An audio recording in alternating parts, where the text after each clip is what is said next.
ഇതൊരു ഓണക്കാലമാണ്. എല്ലാവരും ഓണക്കളികളും ഓണപ്പൂക്കളവുമായിട്ട് ഓണത്തെ വരവേറ്റ് കഴിഞ്ഞു. അതോടൊപ്പം തന്നെ എല്ലാവരും എക്സൈറ്റഡ് ആയിട്ടിരിക്കുന്ന ഒരു കാര്യം ഓണസദ്യയാണ് അല്ലേ. എന്നാൽ ഈ ഓണസദ്യ കഴിക്കുമ്പോൾ നമ്മൾ ഈ കാലത്ത് പ്രത്യേകിച്ച് ശ്രദ്ധിക്കണം. കാരണം നമ്മൾ ഈ ഓണ സീസണിൽ കഴിക്കുന്നത് ഒരു ഓണസദ്യ മാത്രമല്ല, ഒന്നിലധികം ഓണസദ്യകളാണ്. കുടുംബത്തിലുണ്ടായി കഴിക്കുന്നത്, നമ്മുടെ കൂട്ടുകാരുടെ കൂടെ കഴിക്കുന്നത്, ഓഫീസിൽ കഴിക്കുന്നത്, ക്ലബ്ബുകളിൽ കഴിക്കുന്നത്, അങ്ങനെ പല വിധത്തിലുള്ള ഓണസദ്യകൾ. അതും 15 കൂട്ടം കറികൾ, പിന്നെ ഒഴിച്ചു കറികൾ, 2-3 തരത്തിലുള്ള പായസങ്ങൾ, ഇത്തരത്തിലുള്ള ഒരു ഓണസദ്യയാണ് ഇന്നത്തെ കാലത്ത് എല്ലാവരും കഴിക്കുന്നത്.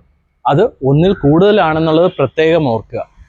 ആ സാഹചര്യത്തിൽ നമ്മൾ എങ്ങനെയാണ് ഒരു ഓണസദ്യ കഴിക്കേണ്ടതെന്ന് വെച്ച് കഴിഞ്ഞാൽ, നമുക്ക് ആദ്യം വിളമ്പി വരുന്ന കറികളായിക്കോട്ടെ, തോരനുകളോ ആയിക്കോട്ടെ, ഇതെല്ലാം തന്നെ ആദ്യം തന്നെ ശകലം കഴിച്ച് തുടങ്ങിയതിന് ശേഷം നമുക്ക് കിട്ടുന്ന ചോറിന് ആദ്യം തന്നെ ഒരു മിതമായിട്ടുള്ള അളവിൽ എടുത്തതിന് ശേഷം അതിനെ പകത്ത് വെച്ചുകൊണ്ട് ഓരോ കറിക്കും, അതായത് പരിപ്പിനായിക്കോട്ടെ, സാമ്പാറിനായിക്കോട്ടെ, മറ്റു കറികൾക്കായിക്കോട്ടെ, ആദ്യം കിട്ടുന്ന ചോറിനെ തന്നെ സ്പ്ലിറ്റ് ചെയ്ത് കഴിക്കുന്ന ഒരു ശീലം കൊണ്ടുവരികയാണെങ്കിൽ നമുക്ക് ആ ഓണസദ്യ നല്ല രീതിയിൽ എൻജോയ് ചെയ്ത് കഴിക്കാനും സുഭിക്ഷമായി ഇരിക്കാനും സാധിക്കുന്നു.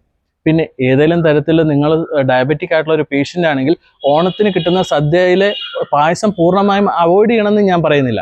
എന്നിരുന്നാൽ കഴിക്കുന്ന പായസത്തിൻ്റെ അളവിനെ വളരെ മിതപ്പെടുത്തിക്കൊണ്ട് നിങ്ങളുടെ ശരീരത്തിൻ്റെ പ്രശ്നങ്ങളെ മനസ്സിലാക്കിക്കൊണ്ട് വളരെ മിതമായിട്ടുള്ള അളവിൽ മാത്രം കഴിക്കാനായിട്ട് ശ്രദ്ധിക്കുക. പിന്നീട് വരുന്ന കോംപ്ലിക്കേഷൻസിനെ കുറിച്ച് കൂടെ നിങ്ങൾ മനസ്സിൽ ഓർത്തുകൊണ്ട് വേണം ഓണസദ്യ എപ്പോഴും കഴിക്കാനായിട്ട്. അതോടൊപ്പം തന്നെ ഓണസദ്യയ്ക്ക് ശേഷം നിങ്ങൾ വെറുതെ ഇരിക്കുകയല്ല വേണ്ടത്, നല്ല രീതിയിൽ ഒരു 100 അടിയെങ്കിലും നടക്കാനോ അല്ലെങ്കിൽ ഓണക്കളികളിൽ ഏർപ്പെടാനോ കൂടുതലായിട്ടുള്ള ഫിസിക്കൽ ആക്ടിവിറ്റീസ് കൊണ്ടുവരാനായിട്ടോ പ്രത്യേകം ശ്രദ്ധിക്കുക. അപ്പോൾ നല്ലൊരു ഓണം ആയിക്കോട്ടെ നിങ്ങൾക്ക് എല്ലാവർക്കും എൻ്റെ വക ഓണാശംസകൾ.